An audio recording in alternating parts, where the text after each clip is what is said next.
بسم الله الرحمن الرحيم إن الحمد لله نحمده ونستعينه ونستغفره ونعوذ بالله من شرور أنفسنا ومن سيئات أعمالنا من يهده الله فلا مضل له ومن يضلل فلا هادي الله أشهد أن لا إله إلا الله وحده لا شريك له وأشهد أن محمدا عبده ورسوله أما بعد إخوة الكرام السلام عليكم ورحمة الله وبركاته الحمد لله. Aujourd'hui nous continuons la deuxième partie de notre séminaire sur Al-Wala wal-Bara, l'alliance et le désaveu. Et on devait commencer l'alliance avec les musulmans, les signes indiquant l'alliance accordée aux croyants. Alors, le Cheikh Salih Al-Fawzan, il a énuméré 10 choses qui montrent que quelqu'un s'est allié aux croyants. Et à la fin, il a parlé également d'un sujet qui est important de connaître, qui est la différence, les différentes catégories de personnes concernant l'attitude qu'il est nécessaire d'adopter envers eux en termes d'alliance et des aveux. Surtout quand il s'agit des musulmans. Parce qu'avec les musulmans, quand on dit l'alliance avec les musulmans, ce n'est pas avec tous les musulmans qu'on fait l'alliance. Et qu'on se désavoue aussi. Donc, il faut connaître, parce que la religion d'Allah, c'est le juste milieu. Non. Alors, nous avons parlé dans les cours précédents de l'alliance, les signes qui montrent l'alliance avec les koufars. Donc, il est interdit aux musulmans de suivre. Il est interdit aux musulmans de pratiquer. Non. Et nous avons fini avec ce côté-là. Aujourd'hui, on va commencer l'alliance avec les croyants. La première chose qui montre l'alliance avec les musulmans, dont il incombe à tout musulman de pratiquer, le fait d'émigrer vers les pays musulmans et de quitter les pays de koufars. La hijra consiste au fait de quitter un pays mécréant vers les pays musulmans, dans le but de fuir pour préserver sa religion. L'émigration est définie ci-dessus, et dans le but précité, ce restera une obligation jusqu'au jour où le soleil se lèvera à l'ouest, et que l'heure du jugement arrivera. En outre, le prophète Mohammed s'est désolidarisé de tout musulman résidant parmi les koufars. Par conséquent, il est interdit aux musulmans de résider en pays mécréant, à l'exception de ceux qui n'ont pas les moyens d'émigrer et ceux dont la résidence présente un bienfait religieux, comme l'appel à l'islam et la diffusion de celle-ci, dans les diffuser l'islam. Donc, ce que le cheikh dit, c'est que la base, c'est que tout musulman devrait quitter le pays de koufars pour aller vivre dans un pays musulman. Il n'est pas permis à un musulman à la base de rester parmi les koufars. C'est pour ça qu'Allah SWT dit dans la sourate de Tawbah, dans le sens de sa parole, vous ne serez pas liés à eux jusqu'à ce qu'ils émigrent. Jusqu'à ce qu'ils émigrent. Non. Donc, l'immigration, à la base, le musulman doit quitter les pays de koufars pour les pays musulmans. Sauf ceux-là qui ne trouvent pas les moyens de migrer. Quand on parle de moyens ici, ce n'est pas qu'il faut que tu aies construit la maison dans le pays où tu pars. Ou il faut que tu aies les millions. C'est-à-dire que tu n'as pas trouvé une voie, un chemin que tu peux emprunter pour quitter le pays des mécréants pour un pays musulman. Est-ce que vous comprenez? Par exemple, les pays musulmans aujourd'hui demandent par exemple le fait d'avoir des passeports. Vous voyez, pour pouvoir rester là. Sinon, tu vas être peut-être, tu vas considérer comme un clandestin et tout ça. Alors, il te faut avoir les moyens pour t'acheter un passeport. Avoir tous les papiers en règle pour pouvoir quitter le pays des mécréants pour aller dans un pays musulman en toute sécurité. Vous voyez. Donc, c'est un peu cela. Non. Et aussi, c'est permis pour ceux qui ont dans la présence dans ce pays mécréant présente un intérêt religieux. Comme le prédicateur qui appelle à Allah. Si le fait qu'il appelle à Allah, ça présente un intérêt religieux, donc il est permis pour lui de rester dans ce pays de koufars pour appeler les koufars à l'islam. D'accord? Ou celui qui reste dans ce pays de koufars pour enseigner les musulmans leur religion. Ça présente un intérêt religieux. En ce moment, celui-là est excusé. Non.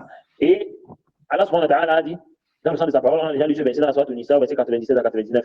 Allah subhanahu wa ta'ala dit, ceux qui se sont fait du tort à eux-mêmes, les anges enlèveront leurs âmes en disant, où en étiez-vous à propos de votre religion? Ils diront, nous étions contraints sur terre, dirent-ils.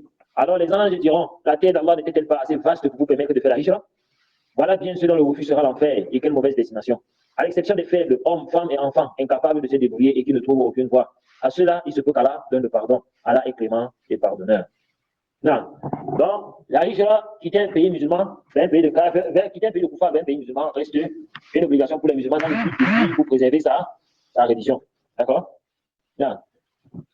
Deuxième chose qui montre l'alliance avec les musulmans. Le fait de secourir les musulmans, les aider par sa propre personne, par les biens et par la parole, concernant tout ce dont ils ont besoin dans leur religion et dans leur vie d'ici-bas. Allah SWT dit, les croyants et les croyantes sont alliés les uns les autres. Et c'est surtout la sourate de Tawbah, verset 71. Et il dit aussi, et s'ils vous demandent de secours au nom de la religion, à vous alors de leur porter secours, mais pas contre un peuple avec qui vous êtes liés par un pacte. Non.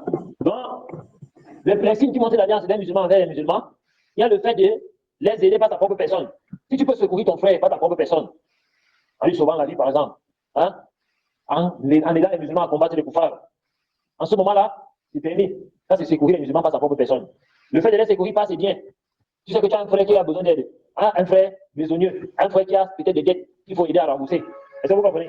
À ce moment-là, tu ne secoues pas ta personne et pas tes biens, enfin. Voilà ce qui est demandé. Un musulman, par exemple, qui a des difficultés financières, il incombe aux musulmans qui sont aisés de lui venir en aide par leur bien. Par la parole, en lui procurant des conseils. Ça également, c'est un signe qui montre l'alliance avec les musulmans. En lui procurant des conseils. Lorsqu'il en a besoin. Ça là, ça fait partie des signes de l'alliance avec les musulmans. Et malheureusement, beaucoup de musulmans sont avares aujourd'hui. Hein? Il sait que son frère est dans le besoin. Il a besoin d'aide peut-être financière. Peut-être il ne sait pas ce qu'il va manger le soir. Ou ton frère, il ne sait pas, par exemple, comment il va résoudre telle ou telle situation parce qu'il a besoin d'argent. Toi, tu es son frère, tu as de l'argent. Au lieu de l'aider, tu es avare. Là, les musulmans sont alliés les uns les autres. Quand un musulman est dans la difficulté, c'est tous les musulmans qui se précipitent à son secours. Est-ce que vous comprenez? Les musulmans doivent s'aider les uns les autres, par leur personne et par leur bien. Et ils doivent également s'aider par la parole. Celui qui a une science, il enseigne à son frère. Si son frère fait une erreur, qu'est-ce qu'il fait? Il le réplique, il le corrige. Ça, c'est le secourir. Si ton frère fait une erreur, tu ne le corriges pas, tu ne le répliques pas. Tu ne l'as pas secouru, tu ne l'as pas aidé. Et il aura non seulement le péché, et tous ceux qui vont lui suivre dans cette erreur-là, ils auront tous les péchés là. Alors que lorsque tu le répliques, tu lui donnes le conseil, à ce moment-là, tu l'as secouru. Et ça, vous comprenez? Donc les croyants et les croyantes sont alliés les uns les autres. Donc le musulman doit secourir ses frères, pas sa personne et pas ses biens. Il doit secourir ses frères, pas la parole. Il doit les venir en aide lorsqu'ils en ont besoin. Non. Troisième chose qui montre l'alliance avec les musulmans, le fait de partager leur souffrance et leur joie. Le prophète Mohammed sallallahu alayhi wa sallam a dit, en termes d'amitié et de solidarité et de clémence mutuelle, les musulmans sont comparables à un seul corps. Lorsqu'un seul membre se plaint de mal quelconque, tout le corps souffre de la fièvre et de l'insomnie. Il a dit aussi, le croyant est aux croyants tels que sont les murs d'une bâtisse. Ils se consolident les uns les autres. Et le prophète sallallahu alayhi wa sallam a joigni ses doigts, ses deux mains. Les musulmans se consolident les uns les autres. Lorsqu'un musulman est dans la difficulté, c'est tous les musulmans qui se mobilisent pour l'aider. Et lorsque un musulman est dans un moment de joie, les musulmans partagent la joie avec lui. Pendant le musulman a eu une naissance, d'accord? Vous tous vous mobilisez pour partager cette joie avec lui. Vous savez, parfois, quand la femme musulmane accouche, elle a des difficultés. C'est-à-dire qu'au début de son accouchement, quand elle a fini d'accoucher, là, parfois pour se lever, pour faire certains travaux à la maison, c'est un peu difficile. Tu soutiens, par exemple, en envoyant ton épouse aller l'aider. Est-ce que vous comprenez? Ce sont les moments de joie et les moments de difficulté aussi. Les musulmans se soutiennent. Un musulman a perdu un proche, il est artiste, il a perdu son épouse, elle a perdu son mari ou perdu son enfant. Les musulmans la soutiennent. Bon, voilà ce que les gens font aujourd'hui là. Parce que les gens aujourd'hui, ils disent que bon, on va se réunir tel jour pour aller faire ziara à tel frère. Ça, c'est une bid'a. Ça, là, c'est une innovation. Non. Les frères doivent se sentir concernés les uns les autres et chacun rend visite à son frère le moment où il peut.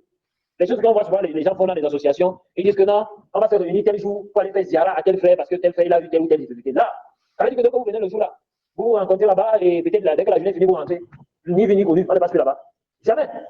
Au contraire, le fait que chacun va rendre visite à son frère, qui a été éprouvé à des moments différents, on conforte le frère. Parce qu'aujourd'hui, tel vient, demain, un tel vient, après demain, un autre tel vient, et ainsi de suite. Dans les jours différents, ça le reconforte. Mais quand vous venez tous le même jour, et après, on est parti. Le lendemain, c'est sans seul, après demain, c'est sans seul, et ainsi de suite. C'est pas comme ça. C'est là que les gens sont venus avec cette bille-là. Même notre prédécesseur ne faisait pas ça. Quand on apprenait qu'un frère a eu des épreuves, chacun venait à son tour. Est-ce que vous comprenez? Je ne dis pas aussi que maintenant vous allez vous entendre. Bon, toi tu viens aujourd'hui, l'autre vient, bon, toi tu viens demain. Bon, moi je pas après demain. Là, chacun part le jour où Allah a la sécurité. Est-ce que vous avez compris? Là, il faut bien comprendre cela. Quand ce sont les moments de joie, un frère s'est marié, vous partagez sa joie avec lui, hein, en répondant à son invitation lorsqu'il vous invite à la walima. Non, donc ce sont des choses que les musulmans doivent concrétiser entre eux. Non. Quatrième chose qui montre l'alliance avec les musulmans, les conseillers leur souhaiter le bien et ne pas les frauder ni les tromper. Le musulman ne trompe pas son frère. Le musulman doit conseiller ses frères lorsque ses frères ont besoin de ce conseil. Lorsqu'un frère veut entreprendre une activité et que tu as une connaissance par rapport à cette activité-là, tu dois lui donner des conseils. Lorsqu'un musulman veut même se marier, parce qu'il y a aussi des frères qui pensent ça mal, et c'est une bonne chose. Par exemple, tu veux épouser une sœur. Un frère connaît la sœur, il sait que c'est une mauvaise sœur. Il vient te dire que mon frère est là. Moment, je te donne le bon conseil. La sœur que tu vas épouser là, c'est une mauvaise femme. Elle n'est pas bien. Elle est comme ça, comme ça, comme ça. Et tu dois prendre son conseil en considération. Et tu ne dois pas voir dans son conseil quelqu'un qui veut te séparer d'une femme. Ou bien quelqu'un qui veut te donner le mauvais conseil peut-être parce que tu vois que tu veux me dire ça parce que tu veux prendre la sœur à ma place. Non. Vois ça comme étant un bon conseil. Si tu te trompes, ça va t'entraîner à Allah subhanahu wa ta'ala. Allah va le tenir rigueur pour cela. Est-ce que vous comprenez? Les musulmans doivent se conseiller le bien. Si une sœur veut épouser un frère, tu sais que le frère là c'est un malfaiteur, tu conseilles la sœur, dis que ma sœur est là. La sœur, le frère que tu vas épouser là, c'est un mauvais frère. Il est comme ça, il est comme ça, il est comme ça. Et la sœur doit prendre en considération ce conseil-là. Et ça vous comprenez? Tel frère est un innovateur, tel frère est comme ça, tu dois prendre ce conseil. Mais il faut aussi que la personne qui va conseiller, il ne doit conseiller que parce qu'il recherche le bien. Et il le fait pour Allah subhanahu wa ta'ala. Il ne doit pas chercher à tromper la sœur. Parce qu'il désire la sœur en secret. Il voit que la sœur va se marier avec un tel. Et si je blague, la sœur là risque de se marier, il va maintenant gâter. Donc tu vois, le frère là, c'est un Zambina. Le frère là, c'est un ceci. Le frère là, c'est un cela. Pourquoi? Parce qu'il veut gâter. Ça là, il faut faire très attention. C'est pour ça que même toi, la personne qui écoute le conseil, tu dois savoir de qui prendre le conseil. Parce qu'on ne prend aussi le conseil n'importe de qui. Hein? C'est pour ça qu'on va voir à la fin les gens les styles de musulmans avec qui on s'allie et les musulmans avec qui on ne s'allie pas. Et avec lequel on se les avoue. Mais nous parlons ici de façon générale d'abord. Un frère va te prendre une activité. Tu sais que l'activité là, vraiment, c'est une mauvaise activité. Conseille-le. Dis comme mon frère, l'activité que tu veux faire là, ce n'est pas une bonne activité. C'est parce que. Mais je te conseille plutôt de faire telle ou telle chose. Est-ce que vous comprenez? Le musulman doit conseiller son frère. Et il doit souhaiter le bien pour ses frères. Hein? Tu ne dois pas souhaiter le mal. Tu dois souhaiter le bien pour tes frères. Parce que malheureusement, aujourd'hui, je ne sais pas, la jalousie s'est installée entre les musulmans. Quand tu vois un musulman qui a plus de science que toi, tu le jalouses et tu souhaites le mal pour lui. Hein? Subhanallah. C'est vraiment un mal. Au contraire, tu dois souhaiter le bien pour tes frères. Le prophète Mohammed sallallahu alayhi wa sallam a dit, aucun d'entre vous n'obtient pas la foi parfaite qu'il désire pas son fils parce qu'il désire pour lui-même. C'est-à-dire, le musulman, vous n'aurez pas la véritable foi tant que vous n'aimerez pas pour votre frère ce que vous aimez pour vous-même. Et celui qui n'aime pas pour son frère ce qu'il aime pour lui-même, il a commis en cela un grand péché. Comme l'a dit le Ibn Uthaymin lorsqu'il a commenté ce hadith. Ça fait partie des grands péchés. Pourquoi? Parce que ici, il y a la menace de l'imperfection de la foi. Et on voit que tout grand péché en islam, c'est tout péché sur lequel il y a une menace. Donc ça fait partie des grands péchés. Le fait de ne pas aimer pour tes frères ce que tu aimes pour toi-même. Est-ce que vous comprenez? Tu dois aimer pour ton frère ce que tu aimes pour toi-même. Tu dois aimer pour ta soeur ce que tu aimes pour toi-même. Ne vois pas une soeur, tu sais que la soeur est sur son canal. Tu vas dire à ton frère que non, mon frère, la soeur là, elle est machallah, tu dois conseiller en mariage à lui parce que tu veux que la soeur se marie. Non. Si tu sais que si on te donne toi-même la soeur en mariage, tu vas commencer à réfléchir 3 fois. Ne conseille pas ça à ton frère, mon frère. Hein? Ne conseille pas ça à ton frère. Si tu sais qu'un frère, tel frère, tu t'aimes le frère là, même à ma propre soeur, je ne peux pas conseiller à mon frère d'épouser la soeur là. Alors si une soeur vient t'interroger sur un frère, ne commence pas à dire que non, le frère là, il est machallah. Hein? Pour aller dans le trou. Là, tu ne dois pas la tromper. Tu ne dois pas la tromper. Tu dois aimer le bien pour tes frères. Et tu dois aimer pour ton frère ce que tu aimes pour toi-même. Si tu aimes manger chez toi, tu aimes dormir le ventre rassasié. Aime pour ton frère qu'il dorme aussi le ventre rassasié. Ne dors pas chez toi et dors rassasié en sachant qu'il y a ton frère qui dort affamé. Là, tu aimes quand tes problèmes sont résolus. Aime aussi que tes frères aient les problèmes résolus. Aide-les à résoudre leurs problèmes. C'est pour ça qu'on a vu dans l'alliance, c'est comme nous avons vu précédemment. C'est que le musulman doit soutenir ses frères par ses biens, par sa personne, par des conseils. Si tu aimes avoir des bons conseils, aime les bons conseils pour tes frères. Est-ce que vous avez compris? Non. Et aussi, le prophète Mohammed a dit, le musulman est le frère du musulman. Il ne le méprise pas, ni ne le trahit, ni ne le livre à l'ennemi. Le fait même qu'un musulman méprise son frère suffit comme mal. Toute la personne du musulman est sacrée. Son sang, ses biens et son honneur. Quand tu dis un musulman qui te méprise parce que tu connais qu'il a plus de science que lui. Hein? Il y a des musulmans qui sont comme ça, ils te méprisent. Tu lui donnes une vérité, il n'accepte pas. Mais quand c'est son chef ou son gourou qui lui donne la même vérité, c'est là où il accepte. Subhanallah. Le moment de dire que le fait de mépriser ton frère suffit comme mal. Tu méprises ton frère parce qu'il a plus d'enfants que toi. Tu méprises ton frère parce qu'Allah lui a donné plus de biens que toi. Quelle shahada. Ça, c'est une jalousie mal placée. Tu méprises ta soeur parce qu'elle est mariée et toi, tu es encore célibataire. Là, ce n'est pas la concurrence. C'est une concurrence. Ce n'est pas la concurrence. Demande à Allah de donner ta part. C'est pour ça que le prophète Mohammed a dit lorsque tu vois un bien en ton frère ou en toi-même, dans tes biens, dans tes choses, par exemple, tu vois un bien dans ton épouse, un bien dans tes enfants, un bien chez ton frère, demande à Allah de bénir cela. En fait, de ne pas atteindre cela par le mauvais œil. Pendant que tu vois un frère, il a un nouveau téléphone. Que le mépriser et avoir de la jalousie vis-à-vis de lui, dis, qu'Allah bénit cela pour toi. Et si tu vois aussi un téléphone comme ça, retourne avec ton Seigneur qui lui a donné. Oh mon Seigneur, donne-moi aussi un téléphone comme pour lui, ou qui soit meilleur que pour lui. Hein? Tu demandes à Allah. Malheureusement, la jalousie a envahi les cœurs des musulmans aussi. Au point où les frères sont prêts à te combattre, à te mépriser, à cause d'un bienfait qu'Allah t'a octroyé et qui ne leur a pas donné. Et on voit ça aussi. Un frère s'est converti, ça fait 2 ans. Toi, tu es dans l'islam depuis la naissance. Mais en les 2 ans de sa conversion, Allah lui a donné une science que lui ne t'a pas donnée.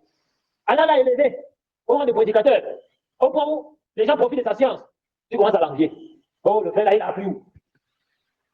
Hein? Le frère là, il connaît quoi? À cause de quoi? De la jalousie et du mépris. Subhanallah. Et c'est grave, Wallah, c'est terrible, ce genre de comportement-là. Parmi les musulmans, et pire encore, parmi les étudiants en sciences et savants. Ce comportement existe encore plus parmi les étudiants en sciences et les savants. Ce comportement existe parmi les étudiants en sciences et les savants. Oh, un tel, il a appris où? Il connaît quoi? Hein? Même si c'est le français, il connaît le français. Subhanallah. Parce qu'il a dit une vérité que tu ne digères pas.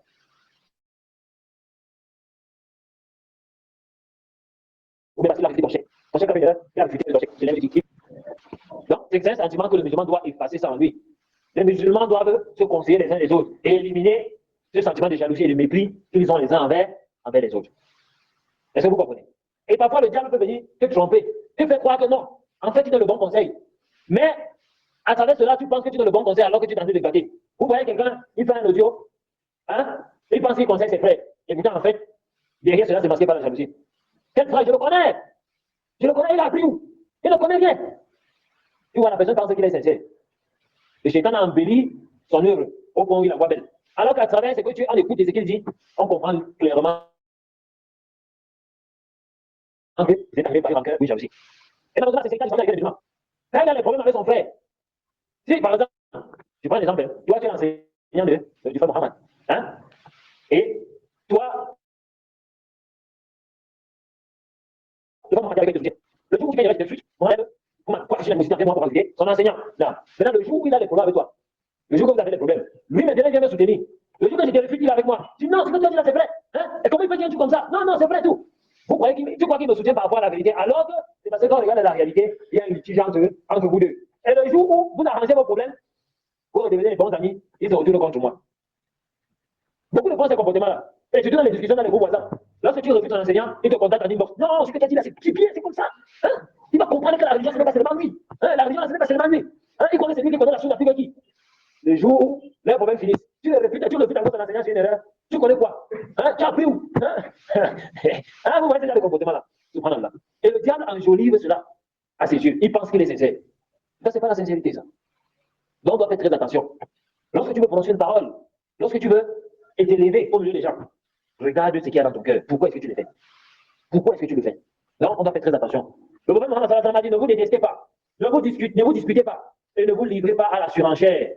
Ne vous supplantez pas les uns les autres dans l'achat des marchandises, et soyez des frères serviteurs d'Allah. On va parler. Le prophète Mohammed a dit, ne vous détestez pas. Et nous avons un hadith du prophète Mohammed sallallahu alayhi wa sallam. Il a dit qu'il n'est pas permis à un musulman de ne pas adresser la parole à son frère plus de 3 jours. Il n'est pas permis à un musulman de ne pas adresser la parole à son frère par la colère plus de 3 jours. Et le meilleur d'entre eux est celui qui donne le salam à l'autre en premier.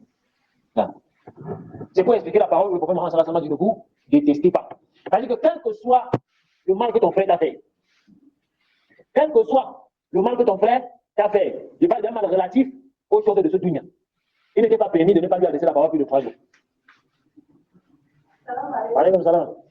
Est-ce que vous avez compris? Ton frère t'a escroqué ton argent. Il ne t'est pas permis de faire plus de 3. Ça veut dire quoi? Tu peux ne pas lui adresser la parole en 2 jours. 3 jours même. Mais ça ne doit pas dépasser plus de 3 jours. Après 3 jours, le problème doit finir dans votre cœur. Tu l'as oublié. Si il vient avec toi, ça va vite. Et le meilleur de celui qui passe la salam en premier. C'est compris. Et ça, c'est pas facile. C'est dur. Là, c'est la religion d'Allah. Quand vous voyez qu'Allah subhanahu wa ta'ala dit innamal mu'minuna ikhwa. Vous voyez que la parole là, c'est des paroles en l'air. C'est ça, c'est pas des paroles en l'air. Allah a utilisé innama. Ici, là, c'est la poussière de le harfou, la particule de la restriction. Innamal mu'minuna ikhwa. Les musulmans ne sont que des frères. Ça veut dire que si tu as n'importe quel litige avec ton frère concernant les affaires de dunya, il ne t'est pas permis de faire plus de 3 jours sans lui parler. Est-ce que vous avez compris? Et il t'a interdit de le détester. Pourquoi, en fait? Car ce qui vous unit doit être plus grand que ce qui vous désunit. Ce qui vous unit, c'est quoi? La religion, la foi. Ça veut dire que si tu fais plus de 3 jours avec ton frère, vous ne vous parlez plus. Ça montre que ce qui vous unissait, ce n'était pas la religion, c'était le dunya.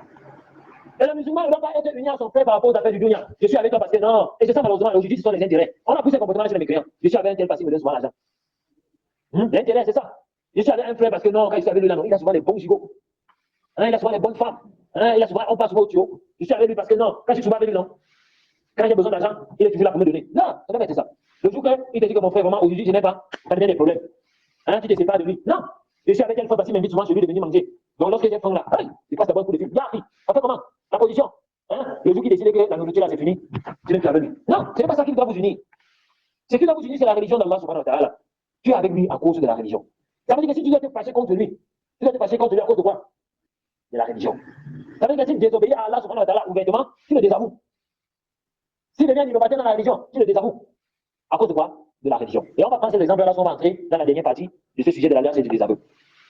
Dans le musulman, il ne doit pas détester son frère. Là, il ne doit pas le détester. Et je parle ici de façon générale, hein, parce qu'après qu'on va toucher le sujet, le dernier sujet à la fin, nous voir quelqu'un me dit que mes chefs, alors le prophète encore se déteste pas, non. Je parle ici de façon générale, parce qu'il y a des cas où c'est permis de détester un musulman. Est-ce que vous avez compris? Et on va voir ce sujet-là après. Mais retenez de façon générale, il n'est pas permis à un musulman de détester son frère. Il n'est pas permis à une femme de détester son mari. Il n'est pas permis à une femme de détester sa soeur musulmane. Là, les musulmans ne sont que des frères. Et le prophète sallallahu dit, ne vous disputez pas. Et Wallah, la plus grande porte par laquelle le shaitan passe pour s'aimer la zizanie entre les musulmans, c'est quoi? La porte de la dispute. Les musulmans se mettent à se quereller. Ne vous querellez pas. Qu'est-ce qui va vous pousser un musulman à se quereller avec son frère? Qui te querelle sur quoi? On ne dit pas que le musulman ne doit pas discuter avec son frère sur des sujets, peut-être des sujets de la religion.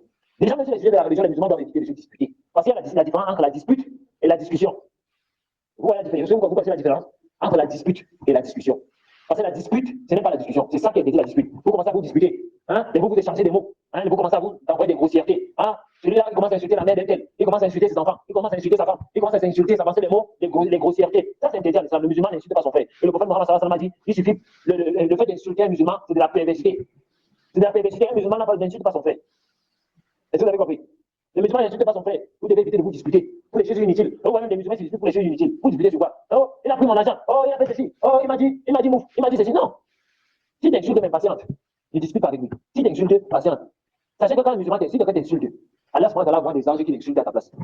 Lui, on envoie ses insultes à ta place. Mais si tu te mets déjà à l'insulter, à lui répondre, qu'est-ce qui se passe? Un shaytan vient s'installer entre vous et les anges s'en vont. Et il commence à semer l'animosité entre vous.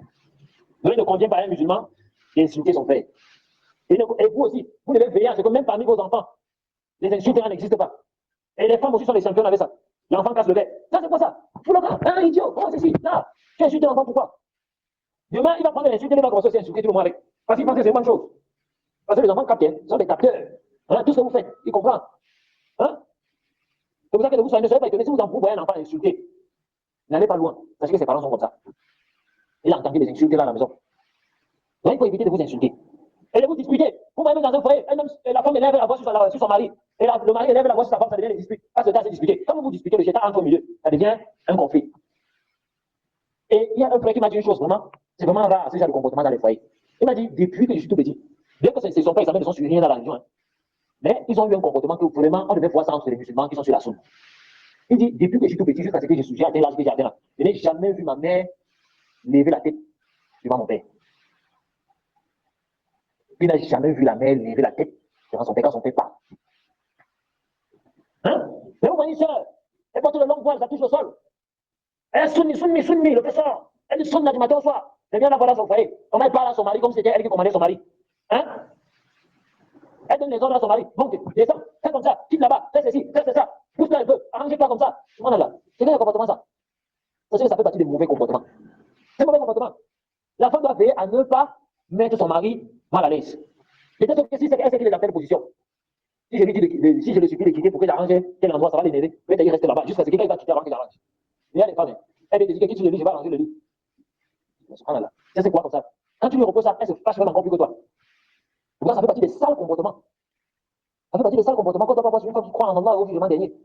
Parfois, c'est elle vient te lever. Alors, attends, remets-toi un peu. Tu quittes, arrange le lit, après tu te couches. Ça, c'est quoi comme ça? Parfois, tu es couché au salon, peut-être tu es couché sur un endroit. Tu es en train de te reposer. Elle est en train de balayer le sol. Elle vient te dire, quitte un peu, quitte d'abord, je balaye avant que tu te couches. Hein, ça, c'est quoi comme ça? Ce sont des mauvais comportements. Laisse-le se repose. Tu dois veiller à ce qu'il ne soit pas fâché contre toi. Parce que même s'il est fâché, ne te dis pas. Elle est en colère contre toi à cause de ce comportement-là. Donc, ce sont les choses que les femmes doivent veiller à cela. Et vous voyez aussi, une femme, le mari est en train de causer avec son ami. Ils sont en train d'échanger entre eux. La femme vient mettre sa bouche dedans. Non, parfois c'est elle qui coupe la parole à son mari. Hein. Non, ce n'est pas comme ça. C'est plutôt, puisque le mari c'est tout d'accord comme mais. Je parle avec quelqu'un, tu mets ta bouche dedans. Et c'est comme ça, les femmes élèvent. Et parfois, elles ne parlent même pas de son mari. Elle élève même le temps. Hein? Dans la conversation que le mari a avec son ami. Et parfois, quand tu as le corps le mari, tu lui reproches, elle se fâche même encore plus que toi. Tu te demandes encore c'est encore quelque chose ça. Et ça fait partie des mauvais comportements. Ça fait partie des mauvais comportements. C'est pour ça que les musulmans doivent éviter la dispute. La dispute, ils doivent éviter ça. Et on ces comportements-là, on doit éviter ça. Et parfois, les musulmans sont en train de causer. Tu vois un frère, il lève le ton sur son frère. Et il coupe la parole à son frère. Non. Un de nos préposés disait, parfois, dans les assises de science, il est assis, hein, il écoute quelqu'un venir avec un hadith. Il dit, parfois, j'écoute quelqu'un venir avec un hadith, que je connais ce hadith avant même qu'il ne soit né. Mais je me tiens, j'écoute ce hadith de lui comme si c'était la première fois, par respect envers lui. À cause du bon comportement, de le fait de ne pas couper la parole à la personne. Et malheureusement, ce sont des comportements qui nous manquent. Ce sont des comportements qui nous manquent. Et c'est à cause de ce genre de comportement que la dispute naît entre les musulmans. La dispute. Donc, on doit éviter ce genre de comportement. Et le prophète Mohammed a dit, ne vous livrez pas à la surenchère. Le fait d'augmenter les prix sans aucune cause. Et ça, vraiment, c'est quelque chose qui est très dangereux. Est-ce que vous savez même déjà que le fait de... Et ça aussi, c'est quelque chose que vous devez connaître. Le prophète a interdit de réglementer les prix. C'est-à-dire quoi? Par exemple, dans un pays, l'État décide que bon, on va vendre peut-être le biscuit par léger à 25. Et ça doit être comme ça dans toutes les boutiques. Vous savez que ça, c'est pas permis. L'islam interdit ça. Chacun vend la marchandise à son prix, au prix qu'il veut. Est-ce que vous comprenez? En islam, il n'y a pas un prix fixe pour quelque chose. Chacun doit vendre la marchandise. C'est pour ça que les gens sont venus voir le prophète Mohammed sallallahu alayhi wa sallam, se plaignent que les gens augmentent les prix des marchandises. Oh, messager d'Allah, demande aux gens de baisser les prix. Le prophète Mohammed sallallahu alayhi wa sallam, qu'est-ce qu'il leur a répondu? Il leur a dit, c'est Allah qui augmente les prix. C'est Allah qui augmente les prix. Pourquoi? Parce que tu ne connais pas la cause qui a poussé ton frère à augmenter le prix. Peut-être qu'il a fait une mauvaise récolte. Peut-être qu'il a semé son champ de haricots, ça n'a pas produit comme ça devait, comme ça produit souvent.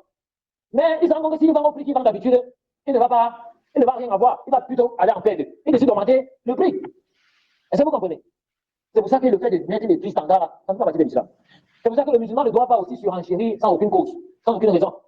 Par exemple, il voit que oh, c'est moi qui ai le monopole sur le marché. Je suis le seul qui a la marchandise là. Il commence à maintenant exagérer sur les prix. Non. Tu vas mettre tes frères en difficulté. C'est pour ça que le prophète a dit ne faites pas la surenchère sur les prix. Non. Ne vous livrez pas à la surenchère. Est-ce que vous avez compris? Et aussi, entre dans la surenchère, ce qu'on appelle la vente, ils appellent ça comment là? La vente aux enchères. Ça aussi, c'est haram. Donc, quand il dit haram, c'est dans quel sens? Je ne dis pas que vente aux enchères, c'est interdit. Mais la vente aux enchères dans laquelle tu t'entends avec un frère, lui, il entre parmi les acheteurs. Lui, il est seulement là pour manquer les prix. Ça, c'est haram. Il dit, le sol de haricots, 15 000, l'autre dit 16 000, l'autre dit 17 000, l'autre il ne veut même pas acheter. 18 000. Pour faire quoi? Pour manquer seulement les enchères. Ça, c'est haram. Ça, c'est interdit. Je ne dis pas que la vente aux enchères est interdite. Et ce que vous avez bien compris, dans quel cas les enchères là sont interdites. Quelqu'un est là, il est seulement là pour augmenter les prix, sans avoir l'intention d'acheter, juste parce qu'il faut que les gens achètent la marchandise plus chère. Ça, c'est haram. Non. Et le prophète Mohammed a dit, ne le livre pas à l'ennemi. Ça aussi, ça c'est en cas de guerre. Hein? Ton frère fuit, l'ennemi vient se réfugier chez toi. Tu ne vas pas le livrer à l'ennemi. Ou ton frère musulman, les koufars sont que le pousser comme aujourd'hui on a la justice populaire là. Hein? On a créé au voleur, lui aussi il a lancé le marathon, on l'a arrêté, pourtant c'était pas lui le voleur. Oui, il a réussi à s'échapper. Et même si c'était lui le voleur, est-ce que la sentence du voleur c'est qu'on le brûle sur les roues? Là, il fuit, il vient se réfugier chez toi, il dit que vraiment mon frère j'ai volé, mais il sait que je n'aurais pas dû. C'est parce que j'avais tel besoin, mais les gens sont en train de me poursuivre, veulent me tuer. Il vient se réfugier chez toi. On lui a dit que tu as vu tel passer ici. Oui, il est là-bas derrière, c'est lui. Non, tu n'as pas le droit de faire ça. Il n'est pas ton frère musulman. Tu n'as pas le droit de lui faire ça. Est-ce que vous avez compris? Et il se peut même qu'à cause de ça, il abandonne le vol. À cause de ton comportement, là, le fait que tu ne l'as pas livré à ses ennemis. Est-ce que vous comprenez? Non. Donc ça, il faut faire très attention aussi. Le fait même qu'un musulman méprise son frère suffit comme mal. Le musulman ne doit pas mépriser son frère. Non. Et toute la personne du musulman est sacrée. Il dit bien le musulman, parce qu'il y a eu une fitna, quelqu'un s'est levé pendant la conférence, il dit, le sang des musulmans est sacré, de même que le sang du kafir est sacré. Le sang du musulman est sacré. Non. Son honneur est sacré, et ses biens sont sacrés. Mais mettre le sang d'un kafir au même titre de détestal que le sang d'un musulman, ça, le sang du musulman à la base est sacré. Le sang du kafir à la base n'est pas sacré. Le sang du kafir peut devenir, bon, parce que le mot sacré, le mot haram, est souvent traduit par sacré et il se traduit aussi par illicite. D'accord? Parce que haram, le mot haram veut dire interdit. Mais ça veut dire aussi sacré. Est-ce que vous comprenez? Alors, on dit souvent que le sang du musulman est sacré. Pourquoi? Parce que le prophète Mohammed sallallahu alayhi wa sallam a comparé la sacralité du musulman par rapport à la Mecque, à la Kaaba, par rapport à Médine, par rapport à la masjid al-Aqsa et par rapport au mois sacré qu'on a en islam. Est-ce que vous comprenez? C'est pour ça que le prophète Mohammed, quand on dit que le musulman, on ne dit pas seulement que le sang du musulman est haram, interdit. C'est interdit, oui. Mais on dit sacré à cause du fait que le prophète Mohammed sallallahu alayhi wa sallam a comparé l'honneur, le sang et les biens du musulman par rapport à la Kaaba. Par rapport à la terre sacrée de la Mecque, à la terre de Médine, et à la mosquée Al-Aqsa, et il a comparé le sang du musulman, et les biens du musulman et l'honneur du musulman par rapport au mois sacré. Comme c'est bien dans la vie de Dieu, le parent le serment d'adieu du prophète Mohammed sallallahu alayhi wa sallam. Il a fait le serment d'adieu. Et il a dit, nous sommes dans quel mois? Ils ont dit avec son messager ça. Le prophète Mohammed sallallahu alayhi wa sallam est tranquille. Ensuite, il a dit, nous sommes dans un mois sacré. Il a dit, nous sommes dans quelle terre? Les compagnons ont dit, avec son messager, ça veut mieux. Le prophète est resté tranquille. Et ensuite, il a dit, nous sommes sur une terre sacrée. Est-ce que vous comprenez? Et il leur a dit, le musulman, son bien, son sang et son honneur sont sacrés comme cette terre est sacrée, comme ce mois est sacré. Est-ce que vous comprenez? C'est pour ça qu'on dit le sang du musulman est sacré. Maintenant, est-ce qu'on peut comparer la sacralité du sang du musulman avec celui du kafir? Ah, bah, le sang du musulman du kafir à la base n'est pas sacré. Maintenant, il peut devenir interdit. Je ne traduis pas le mot haram ici par sacré, c'est-à-dire son sang devient interdit dans 3 situations. Et il faut que vous compreniez ça. Je ne traduis pas le mot haram ici par sacré, mais je traduis par illicite. Parce qu'il n'y a aucun hadith du prophète Mohammed sallallahu alayhi wa sallam, le prophète Mohammed sallallahu alayhi wa sallam a comparé le sang d'un kafir à la terre de la Mecque, la terre de Médine ou la terre ou le mois sacré. Là. Mais il a dit, on dit que le sang du kafir devient illicite, interdit, c'est-à-dire qu'il est interdit de le tuer. Il est interdit de prendre ses biens. Dans 3 situations. La première, lorsque les koufars ont une alliance de paix avec les musulmans. C'est-à-dire quoi? Les pays musulmans ont une entente de paix avec les pays mécréants. Par exemple, l'Arabie Saoudite a un pays de paix, a une entente de paix avec le Cameroun. Et on a une ambassade de l'Arabie Saoudite au Cameroun. N'est-ce pas? Ça montre qu'ils sont en paix. C'est-à-dire qu'ils ne s'attaquent pas, ils ne se combattent pas. En ce moment, il est interdit à un musulman de tuer un kafir dans ce pays. Est-ce que vous comprenez? Il est interdit à un musulman qui vit dans ce pays de tuer un mécréant dans ce pays. Et comme la plupart des pays mécréants dans le monde, qui ont des alliances de paix avec les pays musulmans, si un seul pays musulman a une alliance de paix avec un pays kafir, il est interdit à tous les musulmans du monde d'attaquer les koufars de ce pays-là. Est-ce que vous compris? Ça, c'est le premier cas. Vous n'avez pas compris? On peut être dans une position qui appelle le sommeil et la somnolence. Tu ne vas pas comprendre. En ce cas, normalement. Là, je dis ceci. Un pays musulman a un traité de non-agression avec un pays kafir. Comme l'Arabie Saoudite et le Cameroun. Est-ce qu'ils s'attaquent? Ils ne s'attaquent pas, ils ne se combattent pas. C'est-à-dire que comme l'Arabie Saoudite a un traité de paix avec le Cameroun, le Maroc, le Sénégal, l'Algérie, tous les pays musulmans n'ont pas le droit d'attaquer les Camerounais. Est-ce que vous avez compris? Tous les musulmans du monde n'ont pas le droit d'attaquer le Cameroun. Parce qu'il y a déjà un pays musulman qui a donné son alliance, son accord d'immunité au Cameroun. De même, ça serait valable si le Sénégal avait un accord de paix avec le Cameroun ou n'importe quel pays musulman au monde. Dès qu'un pays musulman a un accord de paix avec un pays mécréant, n'importe quel pays musulman n'a pas le droit d'attaquer ce pays-là. Est-ce que c'est compris? Parce que la sécurité d'un musulman, l'accord de sécurité d'un musulman prévaut pour tous les musulmans. Est-ce que c'est compris? Ça, c'est un. Deuxième cas. Les musulmans qui vivent dans un pays de koufars, les koufars qui vivent dans un pays de musulmans, je dis bien, les koufars qui vivent dans un pays musulman et qui payent la jizya, l'impôt, c'est-à-dire ils sont sous la protection des musulmans, comme les juifs et les chrétiens, qui vivent dans un pays musulman comme l'Égypte par exemple. Il n'est pas permis à un musulman de ce pays-là d'attaquer un kafir. C'est pour ça que le prophète Mohammed sallallahu alayhi wa sallam a dit, celui qui tue un kafir avec qui, un mécréant qui vit parmi les musulmans, avec qui nous avons un pacte de paix, ne sentira même pas l'odeur du paradis. Est-ce que vous avez compris? Donc un musulman, un kafir qui vit parmi les musulmans dans un pays musulman, et donc il paye l'impôt, la jizya, pour sa protection, il n'est pas permis à un musulman de les attaquer. Troisième cas, les musulmans, les koufars qui viennent dans les pays musulmans en tant qu'émissaires, c'est-à-dire on envoie un ambassadeur dans un pays musulman, ou les koufars dont les musulmans ont autorisé à venir vendre, à venir faire le commerce dans les pays musulmans. C'est-à-dire qu'il devra assurer la sécurité. À ce moment, il est interdit de l'attaquer. De s'en prendre dans lui ou de s'en prendre dans ses biens. Est-ce que vous avez compris? Voilà les 3 cas où le sang d'un kafir devient haram, interdit. Moi, j'ai bien dit que je ne traduis pas le terme là par sacré. Pourquoi? Parce que le dit sacré là, c'est comme si on rendait sacré au même titre que le sang d'un musulman. Ce n'est pas le même titre. Parce que la base, le sang du musulman est sacré à la base, alors que le sang du kafir n'est pas sacré à la base. Le sang du musulman, on le prend son sang, on le prend, ça dit qu'avec un droit d'Allah, un droit de l'islam. C'est-à-dire quoi? Si le musulman tue un musulman, on le tue. S'il fait la fornication, c'est-à-dire qu'il fait l'adultère. D'accord, il fait l'adultère, on le lapide à mort. C'est un droit d'Allah subhanahu wa ta'ala. Il essaie bien qu'on ne touche pas au bien des musulmans. Sauf si c'est pour prendre le droit d'Allah, comme la zakat. Un musulman qui refuse de payer la zakat, le dirigeant des musulmans prend la zakat là de force. Si c'est bien, de force, il paye la zakat là obligatoire, il ne peut pas faire le combat. Est-ce que vous avez compris? Et le sang d'un musulman devient ici, si l'apostasie de sa religion. Donc il devient kafir, on lui coupe la tête. En ce moment, il n'est plus musulman, son sang devient licite, on coupe sa tête. C'est bien, son honneur devient licite. Est-ce que vous avez compris? Il faut bien comprendre ça. Mais maintenant, parce qu'il y a des gens qui ont une maladie au cœur. Pour eux, quand ils entendent qu'on dit que le sang d'un kafir n'est pas sacré, ça veut dire immédiatement qu'on va le tuer. C'est ça, hein? Tu vois quelqu'un, il te fait une réplique. J'ai dit à quelqu'un qu'il a fait une erreur de dire que le sang du kafir n'est pas sacré, que c'est une erreur. Il fait la réplique pendant 20 minutes. Ça veut dire qu'on va maintenant aller tuer les koufars, ça veut dire qu'on va aller faire, on va devenir les hawaris, on va devenir les kafiris, on va aller prendre les biens et tuer les musulmans. Comme si c'est ce qu'on a dit. Quand j'ai parlé là, c'est ce que j'ai dit. Quand il dit que son sang n'est pas sacré, ça ne veut pas dire qu'on va maintenant ramasser les armes et aller les tuer. Le contraire de sacré, ça veut dire tuer. Parce que les gens comprennent aussi mal. Le contraire de sacré, ce n'est pas tuer. Quand on dit que le sang d'un kafir n'est pas sacré, ça ne veut pas dire qu'on va ramasser les armes pour aller les tuer. Là, loin de là. Parce que c'est que les hawaris et les Boko Haram font là, ça n'a rien à voir avec l'islam, ça c'est les hawaris. Vous voyez même la plupart des gens qui tuent sont que les musulmans ne sont pas les koufars. Parce que tu as tué les musulmans, aller exploser dans les mosquées et tout ça. Quand vous voyez les vidéos où ils égorgent quelqu'un, c'est un kafir qui s'égorge, un prêtre ou un pasteur qui s'égorge, c'est un musulman qui est placé là qui sont en train d'égorger. Alors, ça a le prix. Donc, j'espère que ça a été clair. Le sang L'honneur d'un musulman est sacré. On ne parle pas d'un musulman n'importe comment. Là, il faut faire très attention. L'honneur d'un musulman est sacré. On ne manque pas sur un musulman. Ça, là, c'est grave, mentir sur un musulman. Est-ce que vous avez compris? L'honneur d'un musulman est sacré. On ne médit pas sur un musulman. Sauf dans 6 cas, comme c'est venu dans les textes. On peut médire sur un musulman que dans 6 cas. Maintenant, est-ce qu'on peut médire sur un kafir? Parler en mal d'un kafir, ça n'entre pas dans la médisance. Le prophète Mohammed sallallahu alayhi wa sallam, lorsqu'il a été interrogé, c'est quoi la médisance? Le prophète Mohammed sallallahu alayhi wa sallam a dit, c'est de dire sur ton frère ce qu'il n'aime pas. Et il leur a dit, oh messager d'Allah, si ce que je dis sur mon frère, il savait que c'est exactement comme ça qu'il est. Il a dit, si ce que tu dis est vrai sur lui, tu as cette médit. Mais si tu mens, si ce que tu as dit c'est faux, tu l'as diffamé. Dis sur ton frère ce qu'il n'aime pas. Ça, c'est interdit. Sauf dans 6 cas. Le prophète a dit, dis sur ton frère. Le kafir, c'est ton frère. Le kafir n'est pas le frère des musulmans. C'est pour ça qu'il nous condamne en commentant sur le hadith. Il a dit, dessus, hadith, c'est zahir. Que parler en mal d'un kafir n'est pas de la médisance. C'est pour ça que les savants vous disent, parler en mal d'un kafir, si ça n'a aucune utilité, vraiment, ça ne sert à rien. Est-ce que vous avez compris? Parler en mal d'un kafir, si ça n'a aucune utilité, ça ne sert à rien.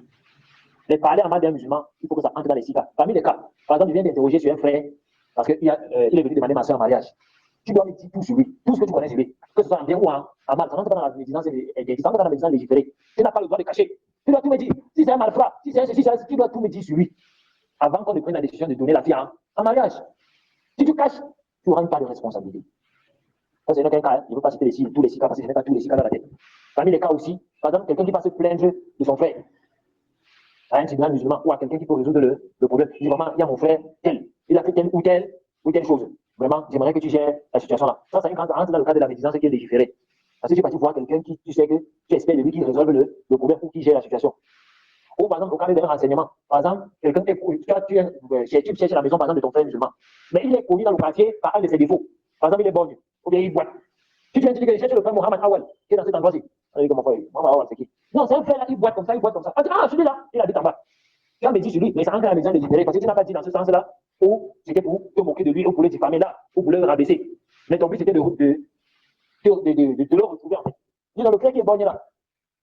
Parce que vous comprenez, c'était pas dans le but de le rabaisser, mais c'était dans le but de le retrouver. Est-ce que vous comprenez? Ça ne rentre pas dans la diffamation. Maintenant, le fait également de répliquer à un innovateur, en exposant les erreurs que l'innovateur fait. Par exemple, quelqu'un s'est placé là, fait une conférence, il a dit des choses absurdes dans la religion. Il a menti sur Allah et son prophète. Tu fais un audio où tu le réfutes, tu apportes ses erreurs et tu les réfutes une à une. Ça entre dans la médisance légiférée parce que c'est le conseil que tu portes à la communauté. Et c'est même un bienfait envers la personne. Parce que si tu ne réfutes pas son erreur, il aura les suiveurs dans cette erreur-là et ça va lui faire porter les péchés au jour de la résurrection de tout ce qu'il aura égaré. Alors que quand tu le réfutes, tu diminues le nombre de suiveurs. Ça fait que tu diminues le nombre de ses péchés. C'est une miséricorde envers lui. Et il se peut même qu'à travers ta réfutation, il revient sur son erreur et il se repent à Allah subhanahu wa ta'ala. Ça entre dans la réfutation, dans ce qu'on appelle la médisance légiférée. Maintenant, il faut que ta réfutation soit ennemie, scientifique. Ce n'est pas que tu commences à raconter comment il mange chez lui, tu commences à raconter comment son caleçon est sale, tu commences à raconter comment il dort, il ronfle. Ça n'a rien à voir. Hein? Par exemple, quelqu'un a dit, a rendu licite, c'est que le prophète a interdit. Tu me dis, oh, c'est vraiment comme ça. Hein? Et bien, il dit que le prophète c'est licite. Alors qu'il y a un hadith clair, le prophète a dit que c'est interdit. Hein? Avec sa grosse tête, avec ses gros yeux. Voilà, ça entre dans une médisance qui n'est plus légiférée. Parce que tu as fait venir dans ta réplique des choses qui n'en vaut pas la peine. Maintenant, tu dis sa grosse tête, ses gros yeux là, ça a quoi à voir avec la réplique? Ça n'a rien à voir. Ça devient que tu n'as pas de le salir, tu n'as que de salir son image. Est-ce que vous comprenez? Et ça, c'est Muharram. Le musulman ne fait pas ça. Apporte son erreur. Le frère a dit telle chose et c'est faux ce qu'il a dit. Pourquoi? Parce que le prophète Mohammed sallallahu alayhi wa sallam a dit comme ça, comme ça, comme ça. Les savants ont expliqué comme ça, comme ça, comme ça. Frère, tu te limites à ça. Tu ne racontes pas comment il mange chez lui, étant assis sur le lit ou ceci ou cela. Là. Et ce plus souvent, c'est encore les problèmes personnels que la personne a avec la personne. Hein, la personne a épousé la femme que tu voulais épouser. Elle vient des problèmes. Non, il est comme ça, il est manqué, il est descendu, il est ceci. Mon frère, ça n'a pas à voir avec. Ou bien, un frère qui a refusé sa soeur. Tu décides maintenant que tu vas le répliquer. Tu écoutes ses audios pour chercher les erreurs. Dès qu'il a fait là-dessus, il n'a pas dit. Hein? C'est un ignorant. Même le français ne connaît pas. Comment il peut dire la hauteur de Dieu? Hein? C'est un ignorant qui dit que le frère doit se taire. Il ne doit plus parler. Quand les connaisseurs parlent, il doit se taire. Tu vois que ça devient quoi? C'est un règlement de compte. Et le frère a dit, voilà, je suis sincère, je le fais pour Allah. Voilà où? Et ben voilà que tu fais ça. Ça, c'est l'Église qui t'a enjolivé ça. Et malheureusement, beaucoup de gens ne sont plus sincères dans les répliques. Malheureusement. Dans le musulman doivent être frères. Et ils doivent être solidaires les uns les autres. Et ils doivent se soutenir sur la vérité, pas sur le faux. Je dis sur la vérité. Non. Cinquième chose qui montre l'alliance avec les musulmans. Les musulmans doivent se respecter. Les musulmans doivent se respecter, les honorer, ne pas les dénigrer et les critiquer. Ils ne doivent pas se dénigrer les uns les autres. Ils ne doivent pas se critiquer. On va parler de ça. Allah subhanahu wa ta'ala dit, oh, vous qui avez cru, qu'un couple de croyants ne se moque pas, ceux qui sont peut-être meilleurs, qu'un couple de femmes ne se moque pas d'autres femmes. Celles qui sont peut-être meilleures qu'elles. Ne vous dénigrez pas. Ne vous lancez pas mutuellement des sobriquets injurieux Quel vilain mot, quelle perversion, lorsqu'on a déjà la foi. Et quiconque ne se répand pas, ceux-là sont les injustes. Oh, vous qui avez cru. Et évitez de trop conjecturer sur autrui, car une partie de conjecture est un péché. N'espionnez pas, ne médisez pas les uns les autres. L'un de vous aimerait-il manger la chair de son frère mort? Non, vous en aurez horreur.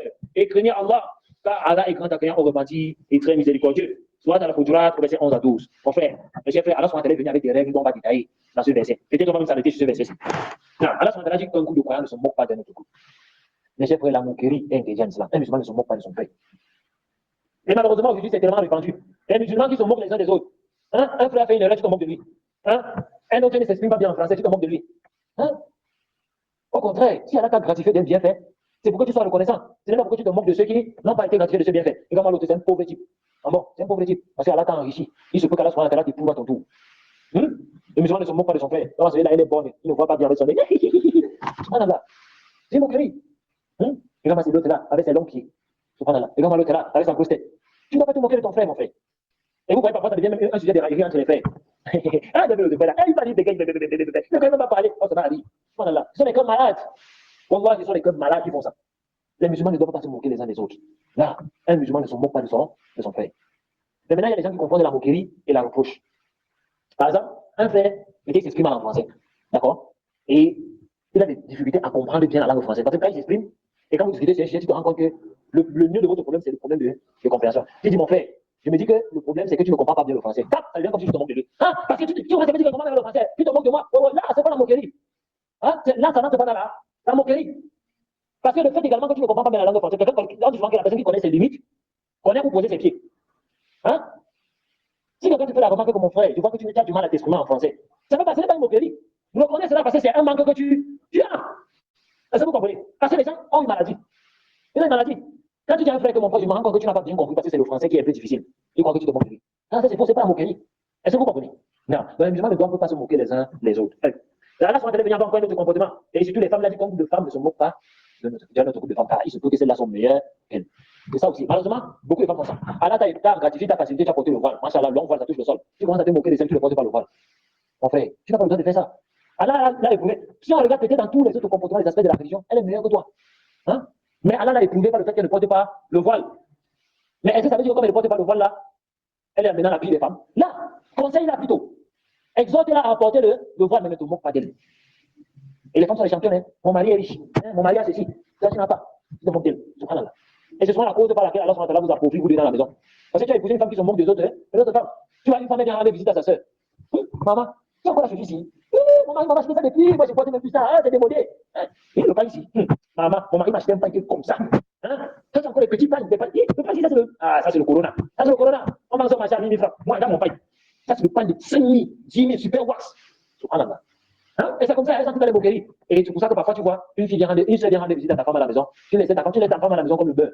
Quand tu reviens, tu la trouves, elle est venue au caillou. Elle est venue le faire. Pourquoi? Parce que l'autre l'a mis complètement mal à l'aise. Elle se met maintenant à se plaindre. Hein? La femme de tel qui achète ceci. Quand tu manges acheter ceci. Oh. Et vous voyez. Et c'est un mal, wallah. Si Allah subhanahu wa ta'ala t'a comblé d'un bienfait qu'il n'a pas comblé à l'autre, remercie Allah subhanahu wa ta'ala. Et invoque même Allah subhanahu wa ta'ala qui donne aussi à ta soeur.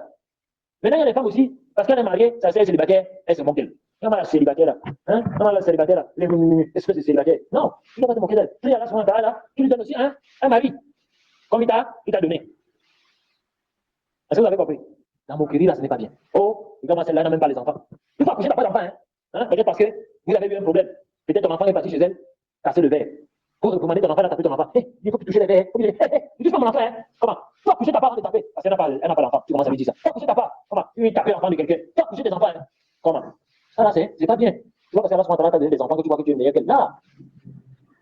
Je vous ai déjà posé la question là une fois ici. Entre un riche reconnaissant et un pauvre patient, lequel est le meilleur?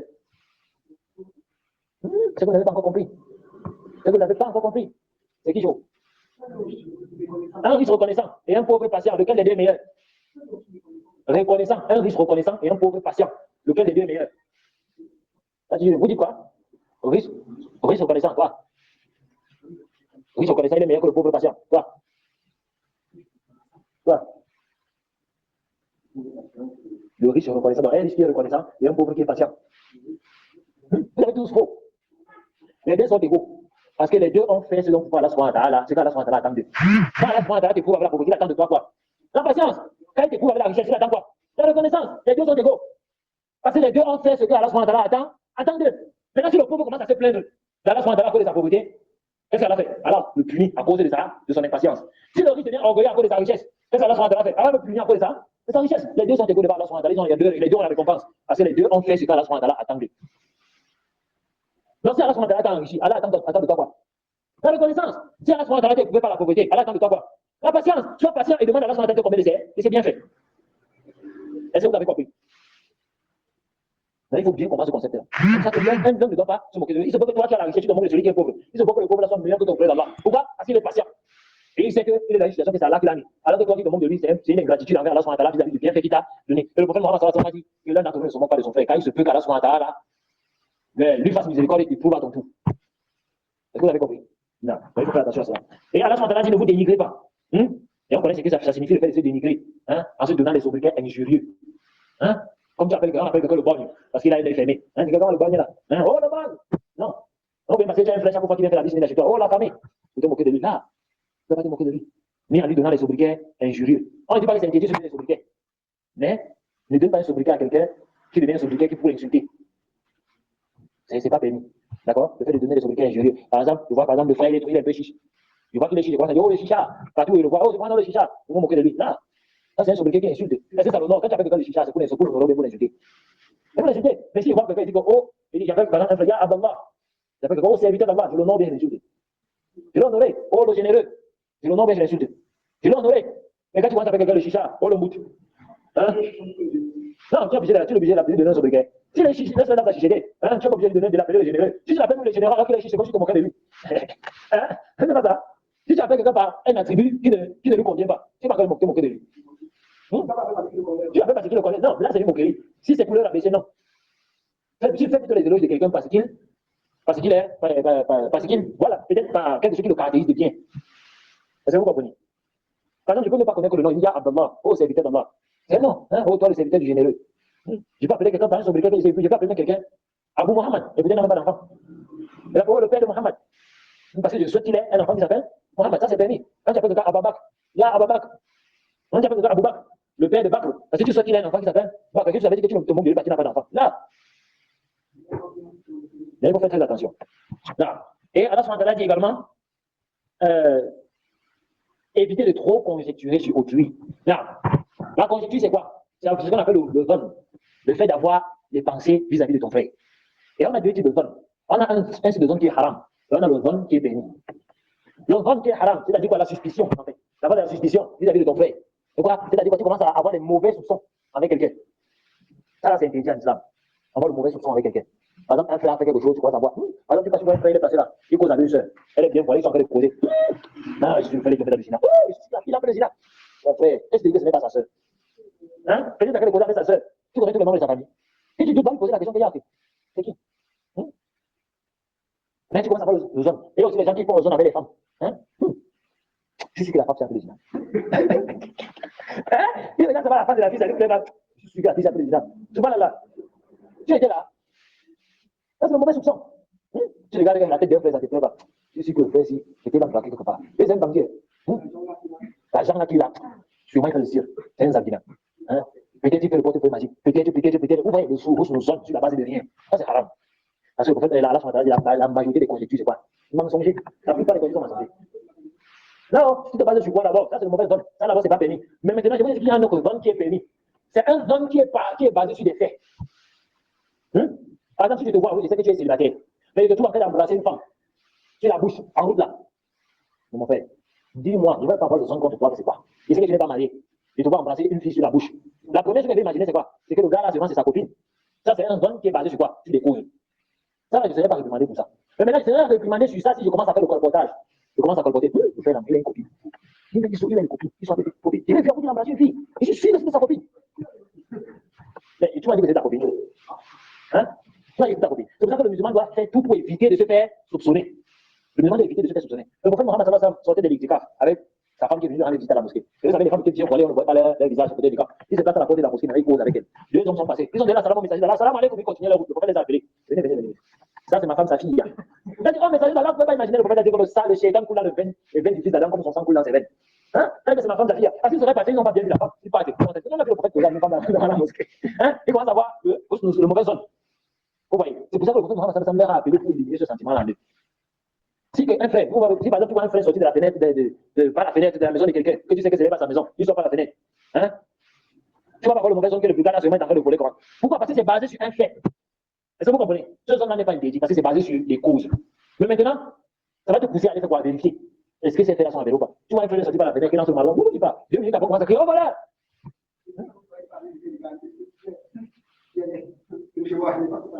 Il passe à la fenêtre, c'est déchiré. Si tu dis que c'est déchiré, tu vas s'attaquer, tu vas tu le soupçonnes pourquoi? La Bible, il a éclairci, non?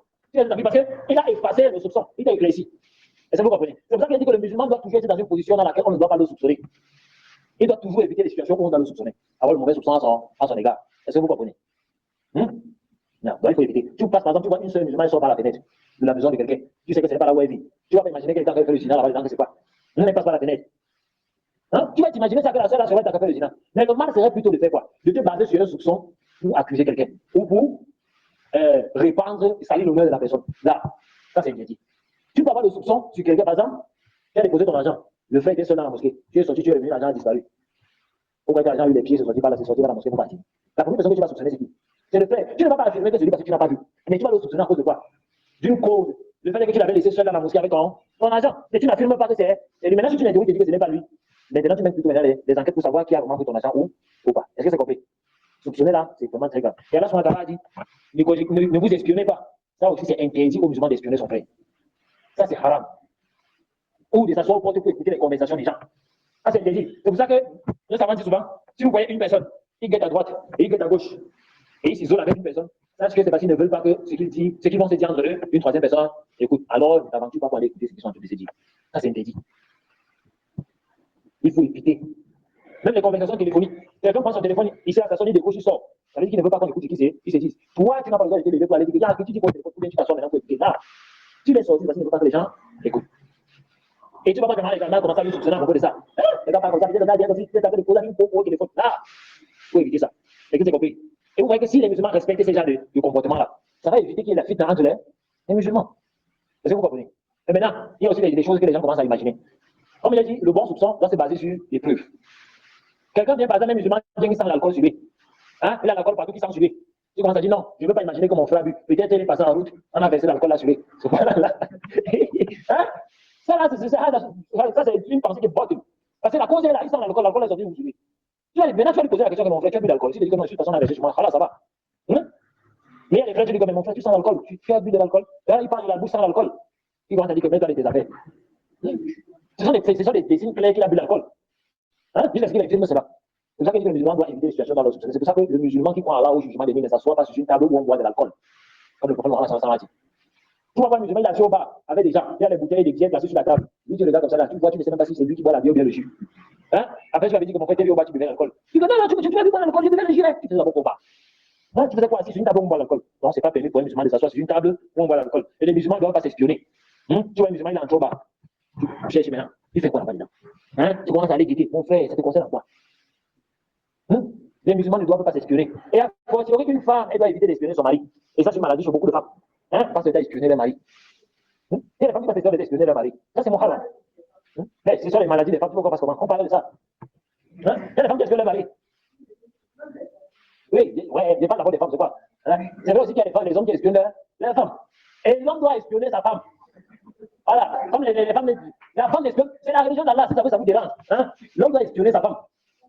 Regardez, hein, je vais vous dire quelque chose. Le chef du système Nutemi a dit la femme a plus besoin d'être surveillée qu'un le nouveau-né. Vous savez ça? Parce que la femme est faible dans sa nature. Combien de femmes, elles ont un problème avec leur mari, elles se retrouvent dans les bras d'un autre homme? Combien de femmes? Et après, regardez même dans la société. Hein? Elle a un problème avec son mari, elle suffit seulement qu'elle sort, elle trouve le meilleur ami de son mari. Mais qu'est-ce qui ne va pas? Ton ami va vous voyez, commence à consoler, et après, peut-être le sentiment qui était reflété dans le cœur de son ami vis-à-vis de sa femme commence à naître. Il dit que ouais, ça va, il commence à la caresser, il se retrouve quelque part. Après, c'est la lèvre, elle dit, qu'est-ce que tu as fait comme ça? Non. Parce que la femme est faible. C'est pour ça qu'elle a besoin d'être surveillée. C'est pour ça que les hommes ont mis des barrières autour de la femme, pour qu'elle ne tombe pas dans le mal. Est-ce que vous comprenez? Même si ça ne vous plaît pas, les femmes, c'est comme ça. Vous faites avec. La femme doit être protégée, doit être surveillée. C'est pour ça que quand l'homme reçoit ses amis à la maison, il doit préserver sa femme pour que sa femme ne tombe pas dans n'importe quoi. Et le même qui préserve sa femme, c'est la même personne qui préserve également ses amis. Pour qu'elle ne soit pas une cause de fitna. L'homme est plus enclin à retenir à se contrôler parce que l'homme, lorsqu'il est face à des situations, la raison prévaut toujours sur ses passions. Alors que la femme, elle est diminuée dans la raison. Le plus souvent, elle réfléchit avec les émotions. Avant d'abord que la tête commence à entrer en jeu, que les émotions sont déjà entrées. Est-ce que vous comprenez? Je vous prends l'exemple. Une femme, elle peut avoir un problème avec toi. Elle casse tout à la maison. Voilà, faux. Elle fait dépenser ses émotions. Elle casse tout, elle commence à parler mal, elle insulte, elle casse tout. Avant de s'asseoir, elle commence à réfléchir. Qu'est-ce qu'il fait comme ça? Quand la colère est finie, quand les émotions sont finies. Alors qu'un homme, s'il veut même casser sa télé, il pense d'abord à la facture, à l'argent qu'il a dépensé pour acheter ça. Hein? La raison, sauf si c'est un homme qui a atteint un niveau de colère où la raison s'est envolée. Est-ce que vous comprenez? C'est pour ça que certains hommes qui sont en colère, il faut sortir pour aller s'asseoir pour réfléchir. Est-ce que vous comprenez? Les émotions. Quand une femme est trop en joie, elle peut faire des choses que, après, quand elle s'assoit pour réfléchir, qu'est-ce que j'ai fait comme ça? Quand elle est trop en colère, elle peut faire des choses qu'après elle-même, tu lui racontes vraiment ce qu'elle a fait, c'est mal, le shaitan. Est-ce que vous comprenez? La femme est diminuée dans la raison. C'est pour ça que son côté émotionnel est plus élevé que le côté que la raison. Alors que chez l'homme, la raison prévaut sur le côté émotionnel. C'est pour ça qu'un homme peut gérer 4 femmes. Oui. Un homme peut gérer 4 femmes. Il peut gérer toute communauté. Vous avez déjà vu Allah envoyer une femme prophète. Allah n'a jamais envoyé une femme prophète. Est-ce que vous comprenez? Par exemple, on dit à une femme d'aller faire le djihad. Quand elle va arriver, elle va prendre l'épée. Elle va prendre les cadavres autour d'elle, les émotions. Ouais, vraiment, si je tue celui-ci, il me fait pitié, il me fait. C'est normal, c'est sa nature. Elle a pitié. Alors que l'homme, mon ami, il sait que s'il n'élève pas l'épée, celui-ci va me tracer la tête. Hein? C'est pour ça que les hommes, Allah n'a jamais envoyé une femme prophète. Et les hommes, les personnes qui participent, qui vont au djihad, ce sont les hommes. Ce sont pas les femmes. Les choses sont pas les femmes dans l'armée. Et ça, parce que les femmes vont faire dans l'armée. Est-ce que vous comprenez? Et le côté émotionnel de la femme est un atout qu'Allah a donné à la femme. C'est pour ça que vous voyez, l'homme et la femme se complètent. Les hommes et la femme se complètent. C'est pour ça que la paix dit que les hommes et les femmes sont dégoûtés. C'est une parole fausse. Mais l'homme et la femme se complètent. De même que l'homme est plus réfléchi que la femme. C'est pour ça que l'homme, il est le chef du foyer. Parce qu'il décide, il réfléchit sur les décisions par rapport à la maison. Est-ce que vous comprenez? Mais le côté émotionnel, la femme est plus émotionnelle parce qu'elle est plus enclin à éduquer les enfants. Vous avez vu un homme qui a éduqué une femme, qui a éduqué une fille. La femme est plus militaire qu'une femme. Parce qu'elle n'est pas sensuelle, elle n'est pas maternelle. Un homme qui s'est chargé de l'éducation d'une femme, c'est difficile que la femme n'a plus tard devient maternelle. Alors qu'une femme qui s'est consacrée à l'éducation de sa fille, la fille maternelle, parce qu'elle a été enclin à l'amour maternel de sa mère. À l'époque, c'était les hommes, on faisait peur aux enfants avec le père. C'est-à-dire quoi? Quand l'enfant fait les choses, il vite dire à ton père, il commence à trembler. Mais aujourd'hui, c'est devenu le fou. L'enfant a même plus peur de sa mère que de son père. Alors que dans les choses naturelles, les naturelles des choses, l'enfant aimait plus sa mère que son père. Mais malheureusement, c'est devenu autre chose aujourd'hui. C'est devenu l'inverse. Les enfants aiment plus leur père que leur mère. Parce que les pères ont arrêté de fouetter et les femmes ont pris le relais. Maintenant, c'est la mère qui fouette et frappe correctement.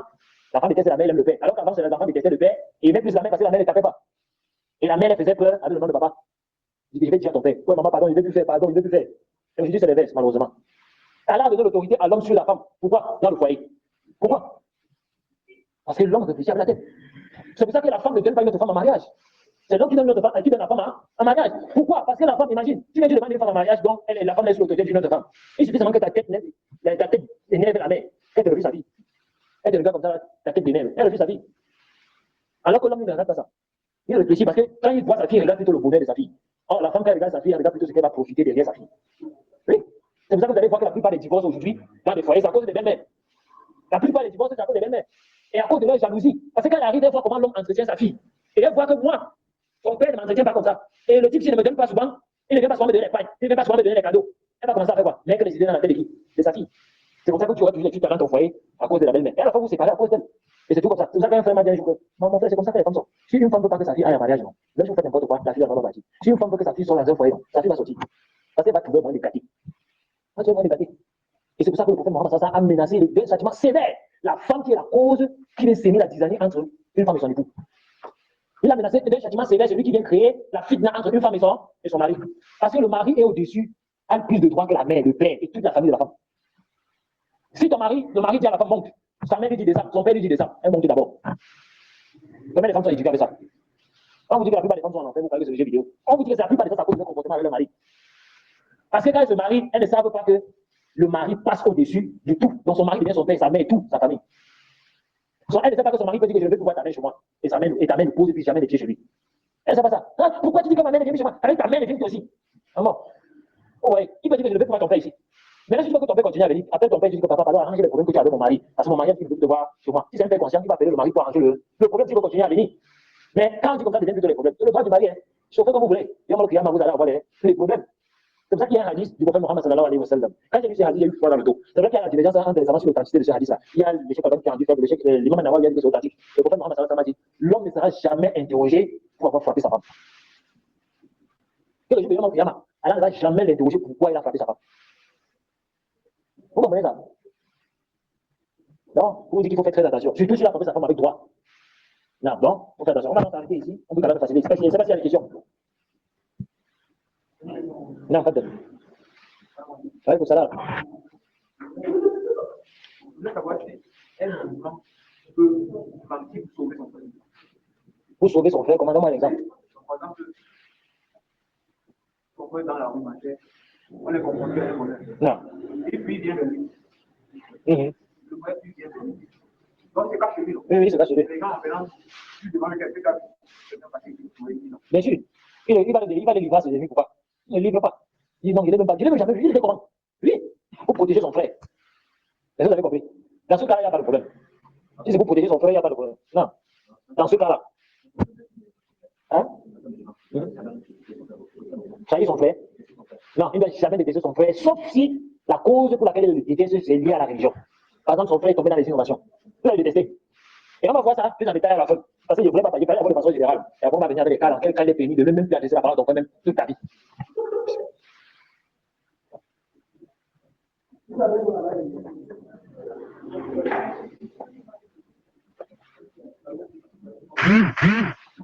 je ne sais pas s'il y a d'autres questions.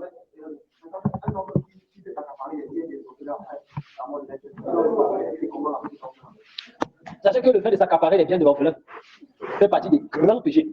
Des kabaïr, le hayal. C'est un péché grave auprès d'Allah de manger les biens de l'orphelin. Mais s'il a mangé les biens de l'orphelin, ce n'est pas une cause par laquelle vous devez rompre les liens de parenté avec eux. Est-ce que vous comprenez? On rompt les liens de parenté avec eux. On le déteste pour ce péché-là. Mais tant qu'il est musulman, vous ne rompez pas les liens avec eux. Est-ce que vous comprenez? Non. Tu ne peux pas avoir confiance à un musulman. Tu peux détester un musulman pour un péché qu'il a fait. Mais tu ne le détestes pas. Tu détestes plutôt son acte, le péché qu'il a fait là. Tu détestes l'acte qu'il a posé. Est-ce que vous comprenez? C'est-à-dire que tu le détestes pour le péché là. Tu laisses le péché là, il est là. Mais tu ne dois pas dire que tu coupes avec lui. Non. Il reste ton frère. Et surtout encore si c'est un membre de ta famille. C'est un membre de ta famille, tu ne romps pas les liens de parenté avec lui. Mais le jour de Yom Kiyama, il va payer ça. D'abord, son châtiment va commencer dans le dunya. Non, c'est pas quand on dit quoi? On se donne là, il y a un tas de